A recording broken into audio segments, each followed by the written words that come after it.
past 50K a month right now. $62,000 per month. To 51K revenue. You probably hear a lot of numbers thrown around in the space of OFM, but from my experience and probably yours, these numbers are never backed by any true substance. Most of the times, the people who claim these numbers just beat around the bush the whole time while telling you basic concepts such as building a brand or having a model recreate TikToks. Now, luckily for you, I will be appearing in your recommended from now on. So learning about how to make actual fucking money in OFM is no longer a cloud of fairy dust. This video, I'm going to completely show you how I scaled my main creator to $33,000 net revenue in March, the processes, the struggles, and the practices I have implemented along the way. We're going to go over the profit breakdown for the month. As you can see, I started this account in January, and for the month of March,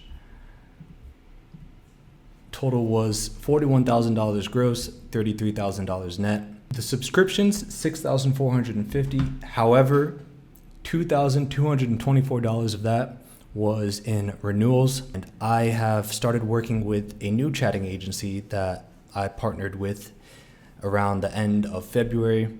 And for the month of March, they have achieved close to a 1-to-7 subscription to message ratio, if we're just counting new subscriptions. Huge shout out to the chatters on my account and the chatting agency I work with. One of the main messages I wanted to put in this video is that the majority of your revenue should be coming from chatting, and that is probably the number one thing you can do to increase your profits. Days 1 through 10, this was a combination of Bumble automation and Reddit automation. I began my Reddit processes starting around February, and by March, I fully had my system automated. You can see the exact strategies I've been using in the 2 videos I have on my channel. For Bumble, it is automated. However, I'm still very hands-on. I have to have an active input in bio creation, virtual cards, and checking how my results are throughout all the profiles. For Reddit, I showed the exact system I built. This doesn't generate nearly as much subs as Bumble for me right now. However, it is fully automated and completely outsourced. I just have to provide the content. So I have increased my team size, and by team, I mean me and a bunch of Filipinos I found on Upwork. You can choose what kind of specialities you want when hiring on Upwork. So for my Reddit virtual assistants and the team I created there, I hired people who did have a background in Reddit. And for these first 10 days, everything was pretty smooth. Everything was automated. It was day in, day out, working with the traffic, working with my team, and running everything completely smooth. Day 11 through 18, this is where the struggles come in, and you'll see exactly how I find solutions to the current issues I was facing, what I did differently, what I did new, and kind of the thought process of everything.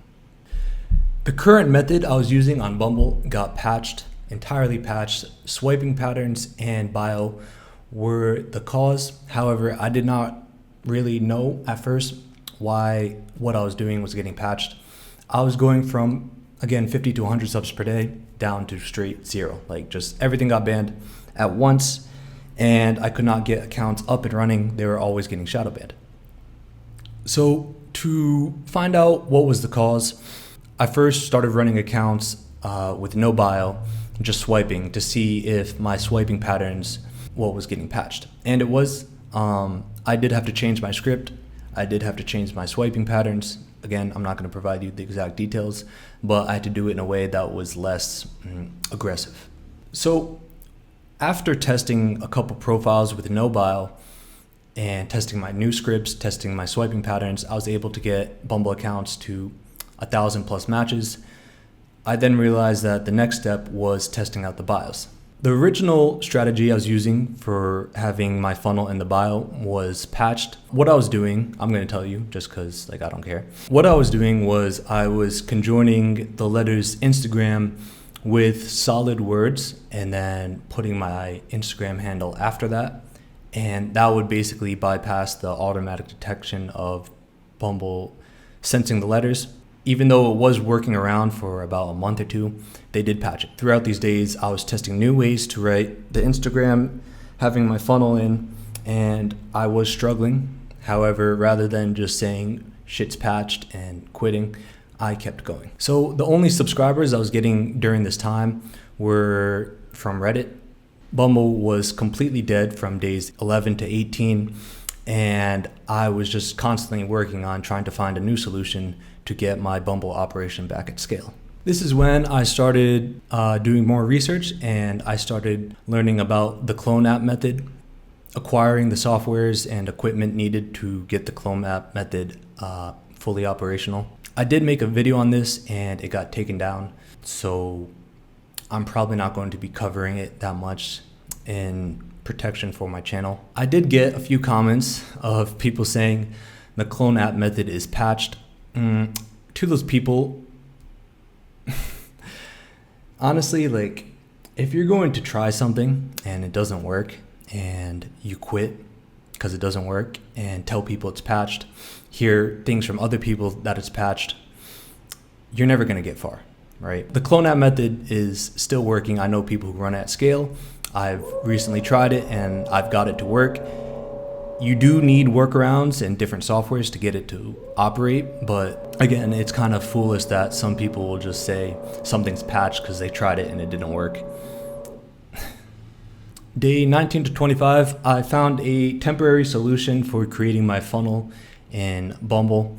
This was working, however, the conversion rates were not as high as it used to be, since it is a little bit of hoopery. Again, I'm not going to share you with it because I just found it and I'm not trying to get it patched again. My other method was not shared with anyone and it got patched based off the operation I was running alone. So yeah. Days 27 to 31. This is where things got interesting. I implemented a new strategy of a call to action in my Bumble funnel. Not just a call to action like go check out my IG or fucking I don't talk much here, message me on here, like that. Those are fucking stupid ways of having a call to action. I found a call to action that completely skyrocketed my results on Bumble in combination with the new strategy I found for funneling people by basically doubling my traffic. I also started the clone app method and I started my first few Tinder accounts that I'm still working on, but I've gotten it to work. I've gotten all the processes down, verifications, etc. And I started driving my first few Tinder subs, which is great. Now, a combination of both of this, I was hitting 100 to 150 sub days, which is the highest I've ever been at. And as you can see here, I also noticed that since Bumble's update in security, I was getting a lot more conversions. And the reason I think this is because I think that the new security updates knock people out. And this is why I'm kind of a proponent of sharing things, because in my opinion, the more security in place for all traffic strategies, TikTok, dating apps, Reddit, the higher the barrier of entry is going to be. So you're going to have people, new people coming into the business model. They're going to try TikTok, they're going to try dating apps, and they're going to fail because the security is too high. And in my opinion, gatekeeping and trying to protect information doesn't really help. Because when I first started and Bumble security wasn't that high, I was getting a lot less results than I am now. The more security increases and the more people joining, my results actually increase. This is why I kind of have no fear in sharing everything, because I know the majority of people are going to try and fail. Whereas for me, I'm confident at the moment that I can always find a solution, and the harder things are for people, the more it benefits me, right? The example is for Tinder as well. Most people have quit Tinder. Most people have given up on Tinder. For me, I saw it as an opportunity that since everyone thinks Tinder is too hard and they quit Tinder, that's a perfect opportunity for me to try to swim upstream and tackle this new problem. Because if I do, I know that I'm doing something that most people aren't capable of doing, right? I get a lot of hate for sharing all the value I have for free. And as of right now, I've only seen benefit. I've only seen benefit to more people joining, because the more people join, the more people fail, the higher securities will be in place, and it provides opportunities for people to figure things out if they have the means, if they have the experience and the knowledge to do so, and they will reap the rewards that other people don't. How many subs I got for the month of March? 1,634.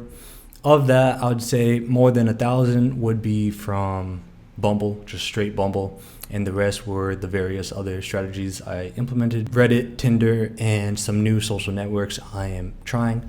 How much did my model work? I would say she worked around 8 hours the entire month, and a lot of that was just verifying profiles. If you're an agency or a manager that likes to antagonize the model for being lazy, and you blame your creator for your lack of profits, it's most likely just your skill and competency that's lacking rather than the creators. Now, if you're an agency that relies on girls making TikToks, your results are going to be more creator dependent than agency dependent. My advice is that you learn an agency dependent traffic source such as dating apps, Reddit, or other black hat methods. That way your traffic results are based on your output rather than the creators. Now, obviously, if you have a hardworking model and you can do both, you will succeed, you will do better than me. But this is just my general advice, because I see a lot of people blaming models for being lazy, and most of the time it's just the agency's fault. Future strategies, I'm going to be expanding on the clone app method. I don't know exactly how I'm going to do it, but my current marketing strategies that I'm learning and implementing will be using the clone app method. And yes, anyone who's saying the clone app method is patched I'm not going to say it. I also noticed that YouTube doesn't really like the explicit black hat content. I've seen other channels get taken down for this, so I do have to be careful moving forward. I do plan on opening a free Telegram group in the future that might have a compilation of data that I can give out for free. Main message of this video: your results are entirely up to you. It's not the model, it's not your branding, it's not your fucking outreach. It's entirely up to how well you can drive traffic to your model and the chatters you have in place. Again, the chatters make most of the revenue here. I brought in $4,000 in subs, and they made the rest of the money to complete the full $33,000 net. Get rid of all the bullshit that you think is required to make money in OnlyFans, and realize that it's just two things: driving traffic to your model and then having the chatters to create the largest amount of revenue possible from this business.